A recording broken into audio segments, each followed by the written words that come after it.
Pak D, aku mau tanya ini. Kemarin kita ke Kudus tuh ngapain sih?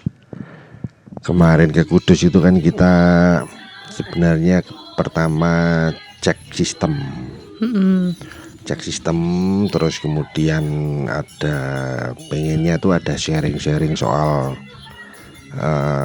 pelayanan sound engineer istilahnya gitu. Cuman kebetulan di hari itu adalah gladi bersih untuk acara ulang tahun gereja, iya kan? Nah, jadi akhirnya kita kan lihat sistemnya hanya lihat sistem tapi tidak sempat cek, atau mungkin bahkan kalau perlu dicuning juga tidak ada waktunya karena sudah ini waktunya sudah mepet, ya kan?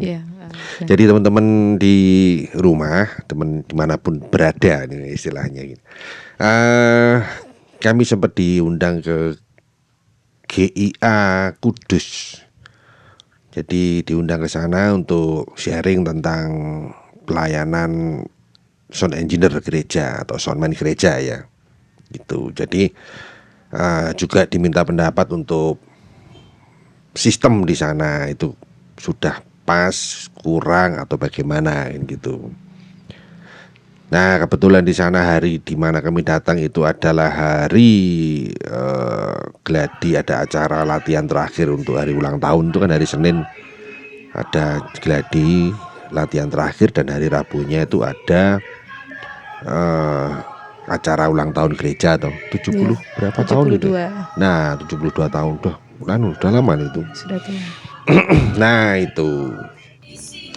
Jadi kita nggak bisa cek karena butuh waktu lumayan itu untuk cek dan bahkan sampai tuning ya. Kalau untuk cek lihat sistemnya semuanya udah oke sebenarnya. Jadi dia speaker itu dibagi ke beberapa titik di PA, terus sub, kemudian semuanya lewat DLMS ya toh. Nah, DLMS juga bahkan ada DLMS kedua di mana juga itu dibagi ke beberapa speaker delay atau yang di bawah balkon sama yang di atas balkon. Nah, di kondisi itu di situ sebenarnya udah oke.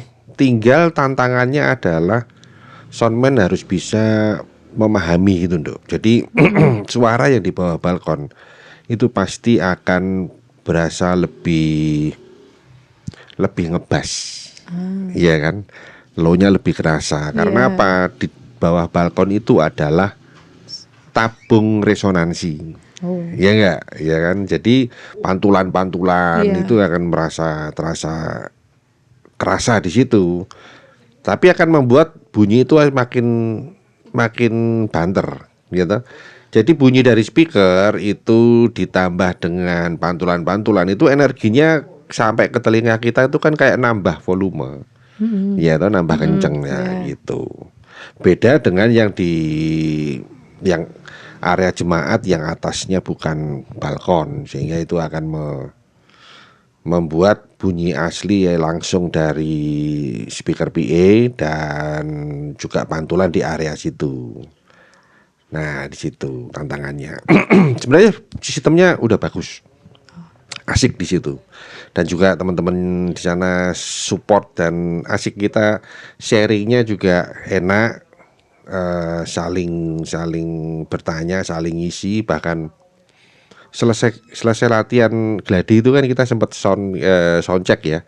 Waktu itu drum kan. Nah, di beberapa drum ini kita bantu untuk sound check dan ada pembenahan, atau bukan pembenahan sih, kayak drum yang perlu tuning dulu kan gitu. Karena kalau nggak dicuning juga pasti bunyinya kurang nyaman, kurang nyaring, kurang pas gitu lah. Padahal kalau nggak salah itu ini loh, drum itu kan kayak ada nadanya tuh, dung kan gitu tuh. Di Google tuh ada itu, dan di beberapa konten-konten tuh banyak itu di drum gitu. Apa yang kamu rasakan dari hasil kita pelayanan di Kudus itu. Maksudnya rasakan itu, kamu bisa nerima berkat apa di sana itu. Dari kan setiap pelayanan kita di gedung sendiri, di gereja sendiri itu beda. Kamu juga udah pernah aku ajak di gereja lain, itu juga beda, ya kan? Gitu. Nah, gini Dok, kalau menurutmu ini, itu yang kamu rasakan atau yang bisa kamu terima bahkan jadi berkat buat dirimu sendiri waktu ke Kudus itu apa itu? Kalau aku sih dari segi soundman-nya sih, kan ngeliat dia cuma sendirian nih. Ya. Untuk ngatur satu ruangan kayak gitu, apalagi ada balkonnya, terus speakernya banyak, ada di mana-mana juga, menurutku susah. Ya betul. Mungkin Tapi kalau kamu yang nangani itu bisa nangis. Ya mungkin saya bener. Ya saya kagum aja lah dengan soundman-nya ini. Apalagi kemarin kan dengar cerita dia pemusik. Ya kan. Ya kadang-kadang dia juga jadi mendapat musik, jadwal main musik. main bass. Terus mixernya yang di tap itu dibawa sendiri. Ya benar, itu merupakan tantangan tersendiri. Ya. Sebenarnya bukan hal yang bukan hal yang soal salah atau enggak. Mixing untuk jemaat itu menggunakan tape dan akhirnya dibawa ke area mimbar karena soundman-nya atau sound engineer-nya juga ikut bertugas. Jadi sebenarnya bukan soal ini salah atau benar, tapi karena memang SDM-nya ndak ada ya, jadi mau gimana lagi kan gitu. Meskipun hasilnya pasti akan kurang efektif ya kan. Jadi mixing untuk jemaat itu kan beda banget dengan mixing untuk monitor ya kan. Monitor untuk teman-teman pelayan mimbar ya kamu sudah mulai banyak belajar ke situ kan. Jadi hasilnya kan beda, yang kamu atur juga beda dengan jemaat. Jemaat itu kebutuhannya beda lagi ya kan gitu. Benar. Itu benar itu. Wah keren. Memang siapa namanya Koh Daniel ya, Dani. Koh Dani itu memang hebat itu. Sendirian loh.